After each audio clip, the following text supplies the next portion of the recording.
Welcome back everyone, my name's Eltimar and we are going to be continuing our Let's Play of Pathfinder Kingmaker. Where we left off last time, we were on the second tournament thing.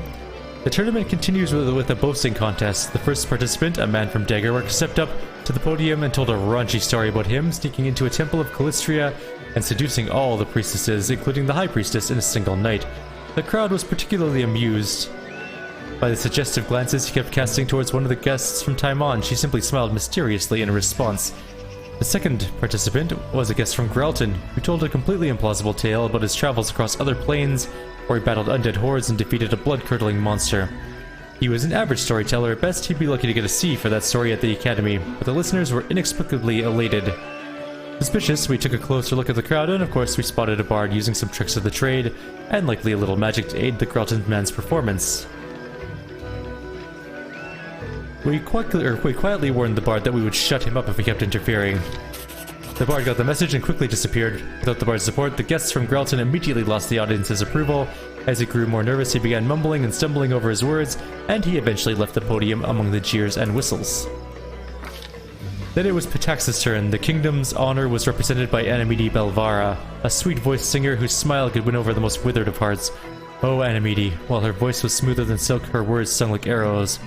With a soft smile, Anamidi told everyone how she spent months in our kingdom learning our secrets and instigating a riot.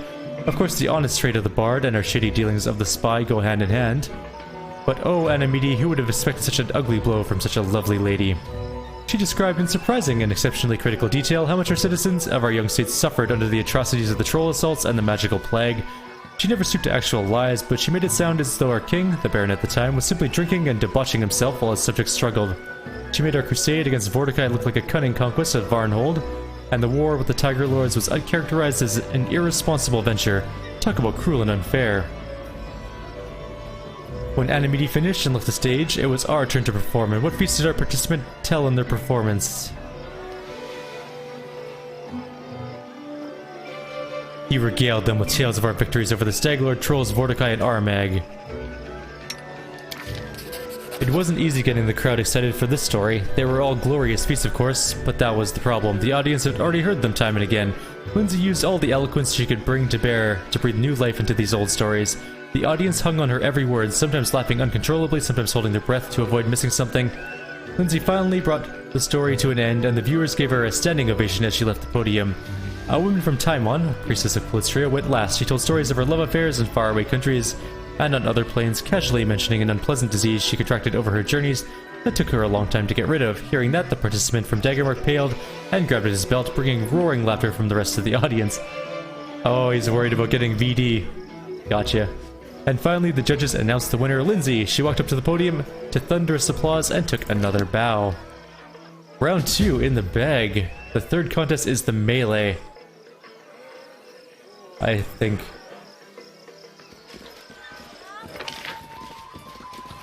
It made us go all the way over here. I see. This is where the talking was being held. It's melee time. We have 173 hit points, 32 armor. We're wearing full plate +4.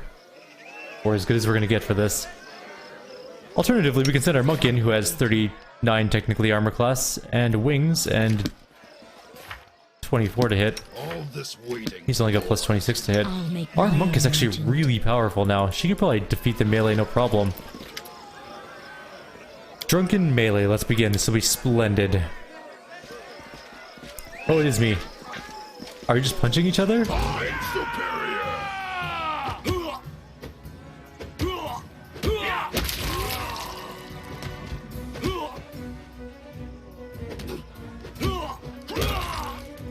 I think we're killing people.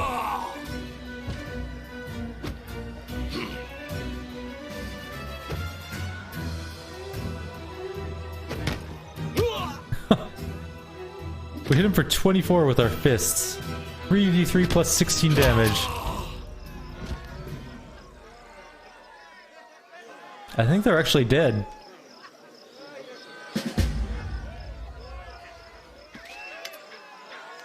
The tournament is finished, isn't it? I'd like to know who won. Yes, His Highness is just about to make a speech announcing the winner. Look, everyone's gathering now. It's probably not going to be us.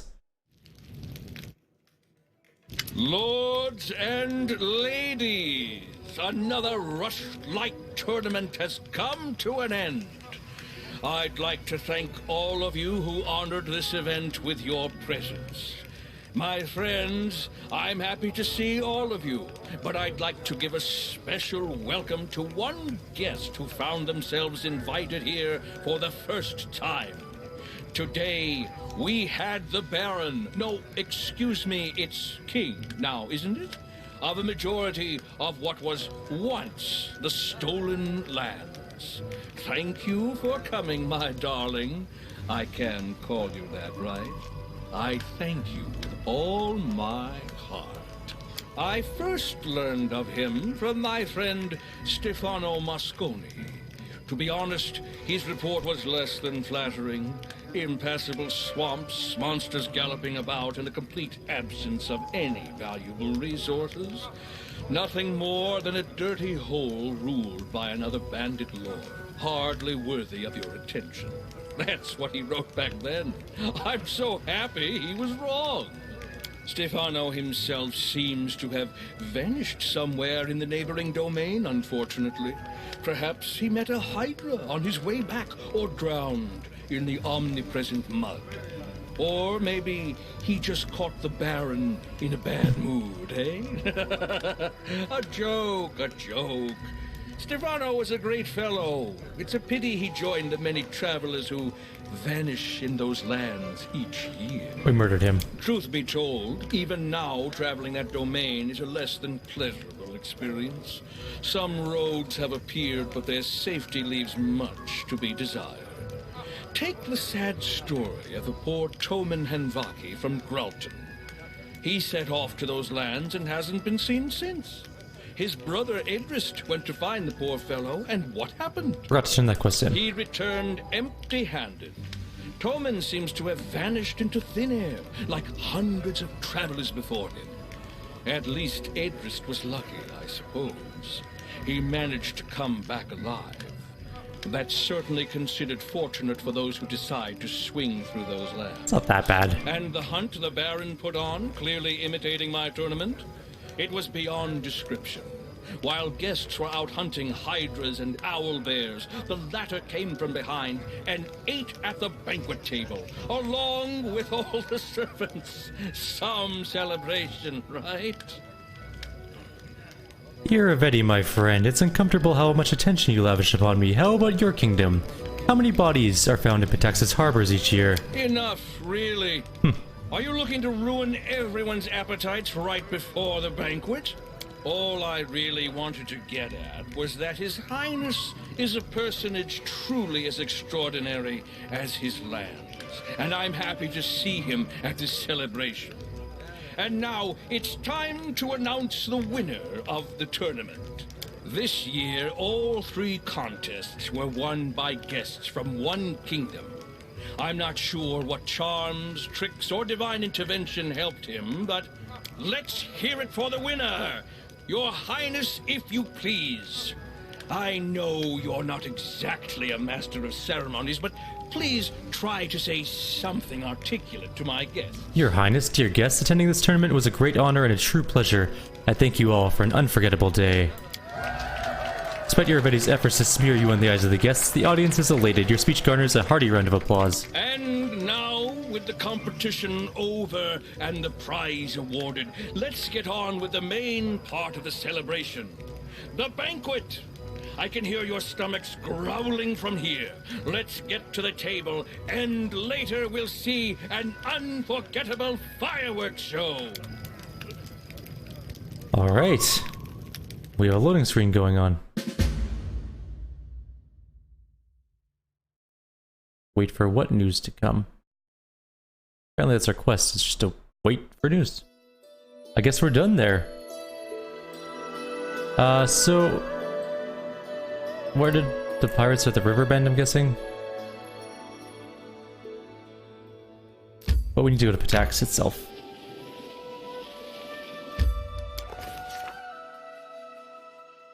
A whole army of mean-looking guards awaited us at Pitax's gates. They were led by a pompous buffoon named Walsh Kellaway, a Pitaxian magistrate no less. Leave now, your highness. King Ervedi's orders, he said. We looked at each other, and I told Walsh we needed to discuss a few things with him regarding the river pirates. The river pirates are not our concern, apparently. How about let us enter? We're not gonna go in, I guess. So, there's a couple things. Okay, let's just take a look at our quest log for what's her name? Octavia. Companion quests.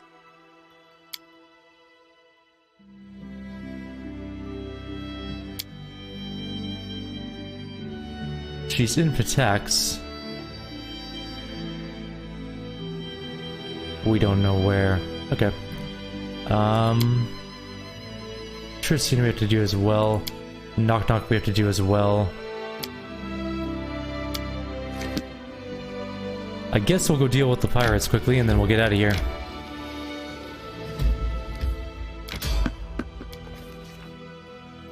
Our travels brought us to the little town surroundings in pursuit of the dastardly river pirates who have preyed upon innocent merchants and travelers.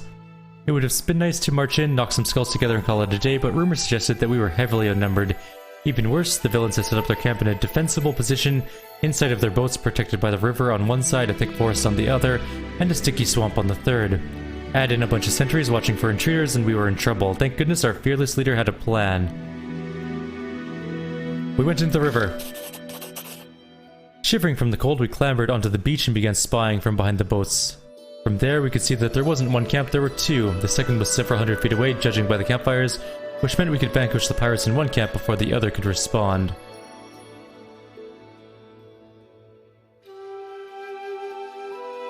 Set fire to the boats and attacked. I don't imagine pirates are going to be that tough to kill.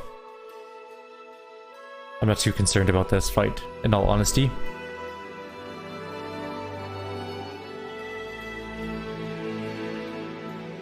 We have a monk. A monk who's finally coming into her own is a good character. Okay, everyone just hold for 1 sec.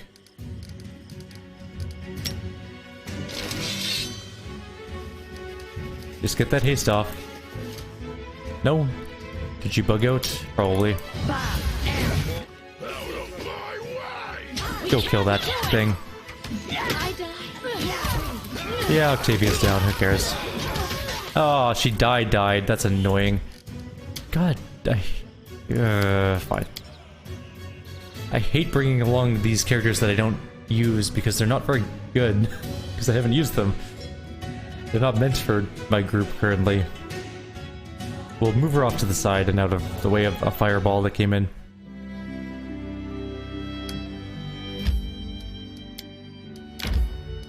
Yes, I do. Wait. What happened to the event?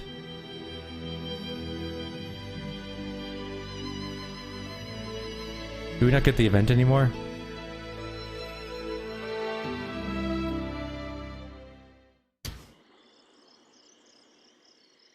Oh, whatever, I don't care.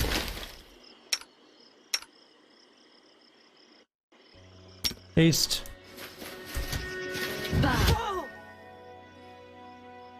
Actually, let's just haste up there. Alright, let's just go let them mud. We'll just watch them slaughter everything indiscriminately. Wait. It's down here. What's fighting us? Is it like an archer? I'll just... You okay? Why do we stop?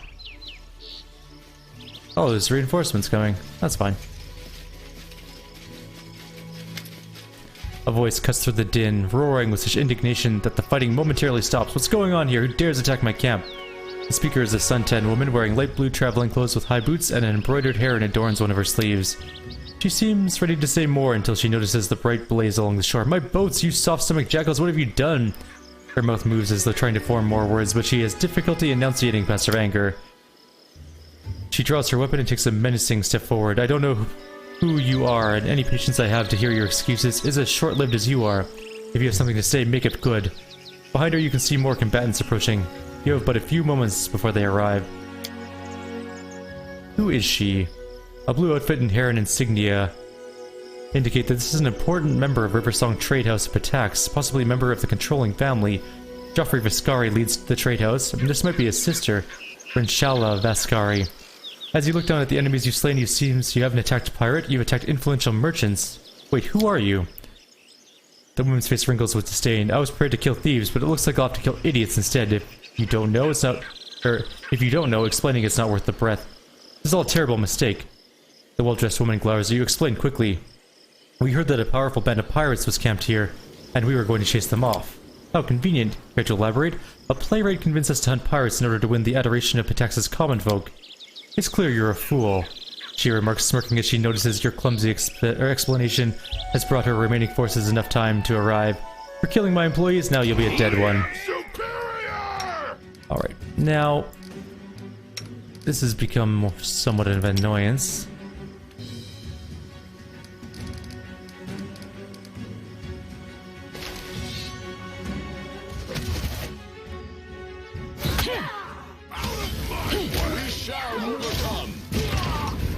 Really, I just need to keep Octavia alive. She's the only one that's in any risk of dying here. I might actually have to cure wounds on her.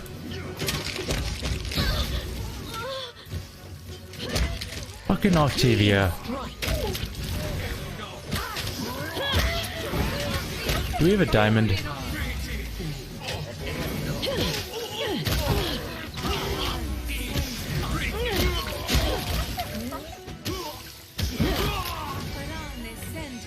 We need to not have her die. Where are we gonna put her that she can't die? She can't even take on one alchemist. Well, the rest of my group takes care of like 8 guys.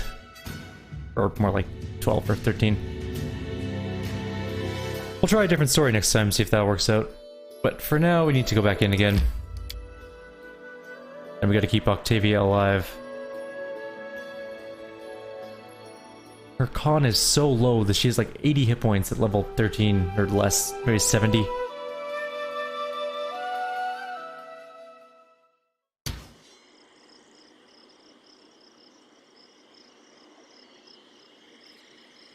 Actually, just go in and fight.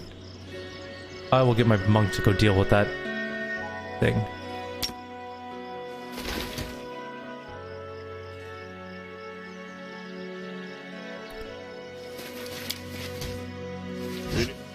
No haste?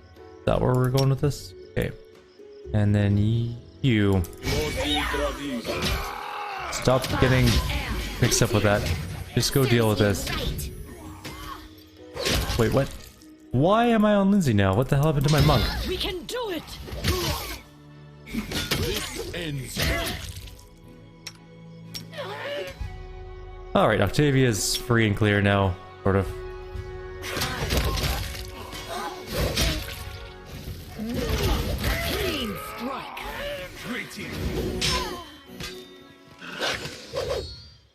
What else do we have for spells on this character? Oh, we can do it in max large person. Do that. And let's do... They already have haste. Alright, Bard's coming back out again. Or sorry, not Bard, the person. And her reinforcements.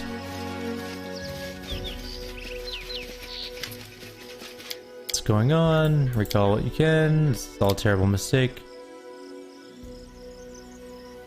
I was acting in good faith to chase off pirates. I would never have attacked a Riversong convoy. Someone provided me misinformation, likely because they stood to profit if we killed each other.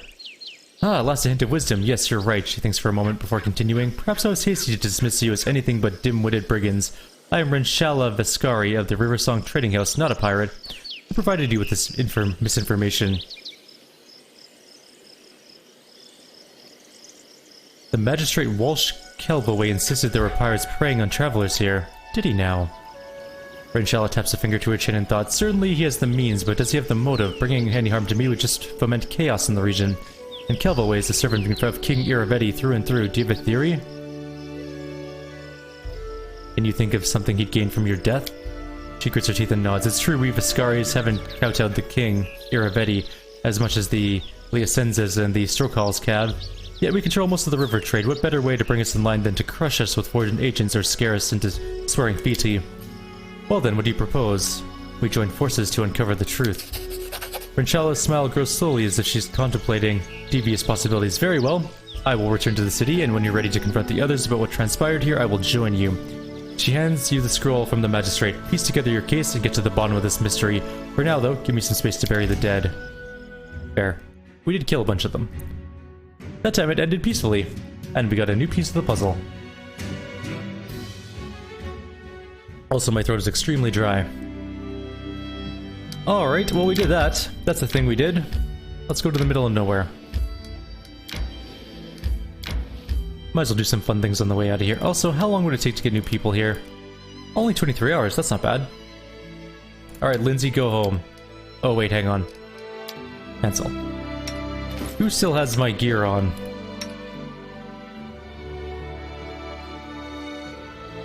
Oh, Lindsay has Shaylin's Embrace and can survive getting killed. Interesting. Alright, everyone's good. Let's grab our real group members. You gone, you gone. Bring back you, and which one are you? I think you're the right one. I really shouldn't have given them the same face. Yeah. Okay, good. She still has all our gear and he still has all his. Perfect, we're all set. We'll deal with Knock Knock's thing later.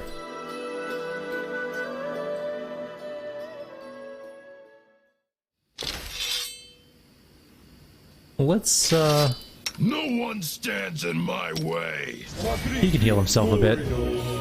Because he is an Inquisitor and has a bunch of priest spells. Alright, let's move in. We're in Nowhere Land, apparently.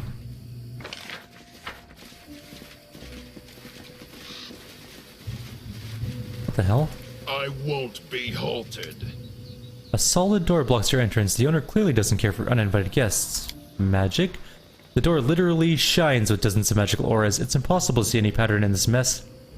It seems like the spells were thrown on the door occasionally and chaotically, rather than created in an elaborate order. Knock politely. Nothing happens. Pick the lock. You hear metal crunch and only half of the lockpick remains in your hands. From the inside the keyhole you hear the sound of metal chomping. Break down the door. It seems like you hear a note of mockery in the creak of the door's hinges. All your efforts are in vain. I guess we'll have to come back later then. We do it my way. Somebody has a very loud vehicle. Interesting. Well, cool place, but I don't know what to do in here.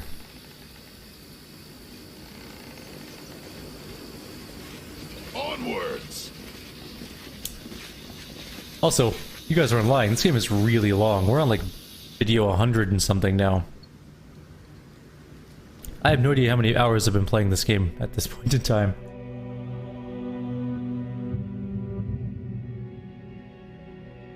Oh, Lander Labada's quotes are still at the bottom even though he's a corpse. We can go to Hemlock Island, I guess, on our way out. I wonder what's on Hemlock Island. Reaching the wooded isle, we stopped to look around. Locals living around the lake fully believed the place was cursed. Day and night colored lights supposedly appeared around the island, and some brave souls would even watch them fly over the water. The local legends say that anyone who saw these lights would definitely disappear. Not that night, then within a month for sure. We didn't see any lights at all, though. The island seemed forlorn and completely uninteresting. Silent, gloomy pines loomed over a grey rock shore. A narrow path disappeared into the woods. Let's go in. Whoever made the path clearly didn't use it often. We could barely make it out among the ferns. We had to walk single file along the path as branches from the crowded bushes grabbed at our sleeves and backpack straps, only to hit the next person in line once we passed. The forest grew taller, thicker, and ever darker. The air suddenly grew intensely humid as clouds of milky white, incredibly thick fog flowed up from the ground. And believe me, dear reader, when I say incredibly thick, we're not talking like how an innkeeper might talk about his soup. It became impossible to see past our own noses, and it was like our ears had been stuffed with cotton. The air itself became so dense it was like walking through water. We had to navigate by touch. We could only move half as fast as we'd been going. Jademal, who had been walking last, was forced to stop. With great difficulty, he could barely make out the muffled and worried voices of his friends ahead. Something had to be done, but what? I break through and... oh, we failed our thing. We break through, but we didn't. Jademal continued forward through the fog, but progress became more difficult with each step. He felt a sudden movement of air to the left before he flew forward, having been pushed hard in the back. Failing to keep his balance, Jade Maul fell into the sticky mud. At that moment, he barely spotted a pair of pale hands reach out, grab his bag, and disappear back into the fog.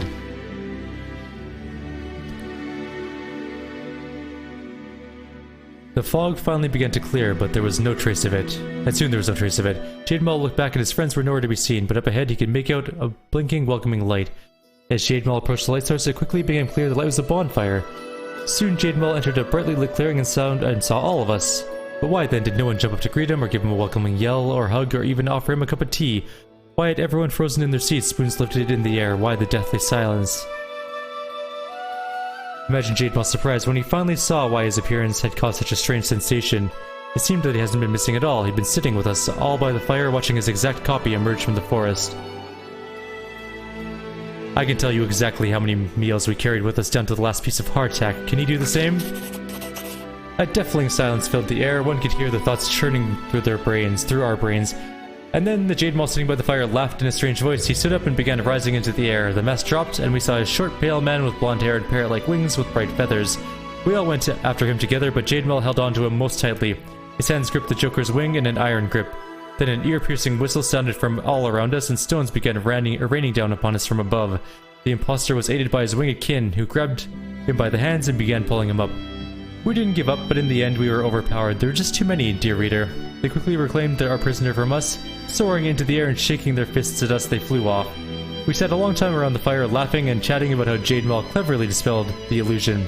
And when morning came, as we looked around at the rainbow-colored feathers left behind by our uninvited guests, I noticed one of them had lost a valuable bracelet in the fight. We'd ended up with a trophy at least. Cool. What was the, pair of bracers? Probably these. Golden Vision. +1 to illusion, +2 to saving throws against illusion. Cool. We don't use a whole lot of illusion spells, so not super important for us. The Rillin spell, I think, is on the other side of the river, but we can actually cross the river here, which is nice. We're almost at half an hour, but I think we can do the Rillin spell before we have to call it. I think we're almost back in our own kingdom, or we are back in our own kingdom. I think it's time to go claim the... Did we ever claim the Dire Gnarl Marches? I think we maybe did. I can't recall. Let's go take a look around at least, and then we'll call it here.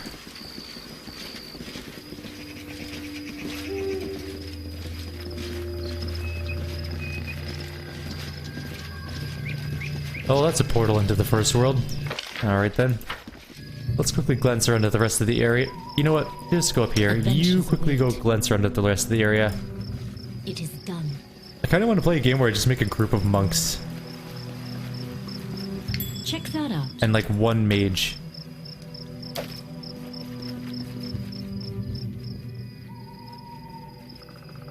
Like one arcane trickster and 5 monks. At level 20 they would just murder everything. They'd be so incredibly fast. The beginning of the game would be a nightmare.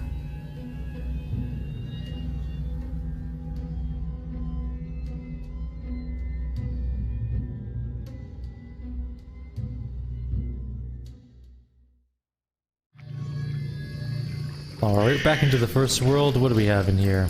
I won't be halted. A raven, of course. What's over this way before we go exploring the other side? Nothing? Okay. We go across there, kind of, but not really. We have detect invisibility. I'm pretty sure I grabbed that as a spell.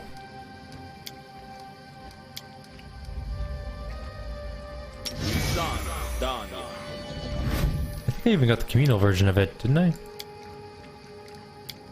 Maybe not. I do have haste though.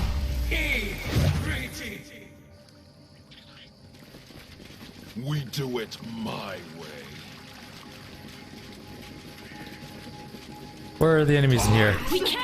The Lady of Shallows. Ah, it's a big elemental. If we kill her, maybe that'll go away.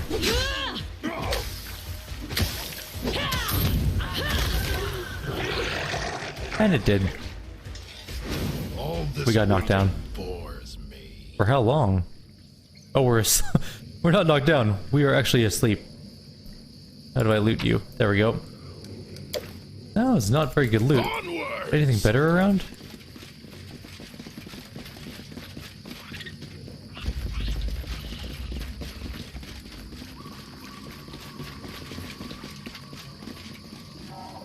I'm sure we'll wake up soon.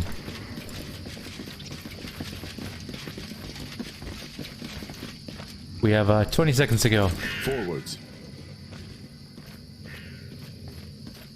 Follow my lead. Nothing down here either, huh?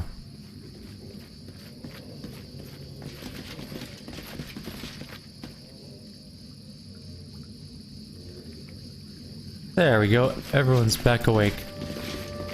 I lead. You follow. Not a particularly lucrative fight, but oh well.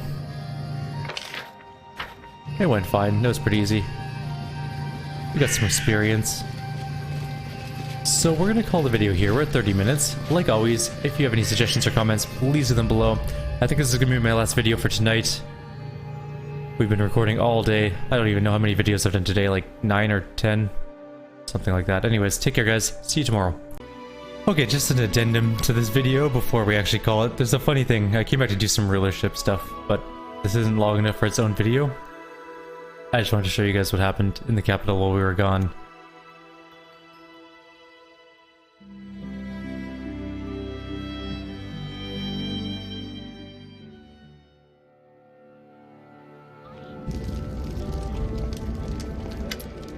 Lindsay's eyes glitter and her nostrils flare with rage, but for some reason she speaks in a whisper. Such insolence, such unforgettable, monstrous, unimaginable insolence. What happened? The throne, the royal throne, it... Lindsay stops whispering and silently points her finger to the far side of the throne room. You raise your eyes. The place where the royal throne once stood is now empty. This is unexpected. I'm surprised by your self-control. If I were you, I'd go on a rampage. Shameless scum. How could they go and rob the royal palace with the king still alive and well? In fact, our case is blatant and extraordinary, but hardly exceptional. Word on the streets is that the local population has become sick and tired of thieves. They break into people's homes, bypass the locks and latches, and steal everything they can. And now the scum has got the guts to meddle with royal property. We just sort this out before they steal the whole kingdom one brick at a time, and we really need to get back your throne. It's shameful. She regains control of herself and continues in a low whisper. I really hope your people here won't go wagging their tongues and spreading filthy rumors. Where should I start? You should start with interrogating potential witnesses. I think the captain of the guard was in the palace when it happened. He was the one who discovered the throne was missing, at least. Then you should go to the city. I heard the smith was robbed too. Maybe he can give you some clues. Oh, talk to the trader. He might have some hints as to who may be selling stolen goods. Oh, don't forget to visit the innkeeper. Who better to glean information from than troubled locals finding themselves in need of a shoulder to cry on. What are my guards doing? Lindsay flings her arms up. Well, you weren't on the throne at the time it was stolen, right? And our guards are trained to guard people, not furniture. She gives us a faint smile. Sure, if the throne was stolen with you still sitting on it, things would be much worse. That's not much consolation, though. Time to get going. Oh, if I manage to catch this thief. Whatever your upcoming plans were, retrieving the throne must be your top priority. I dread to think how loud our neighbors will laugh if they learn of this disgrace. Well, time to get going. Alright, I'm gonna do ruler stuff, and we'll be back tomorrow. Take care, guys.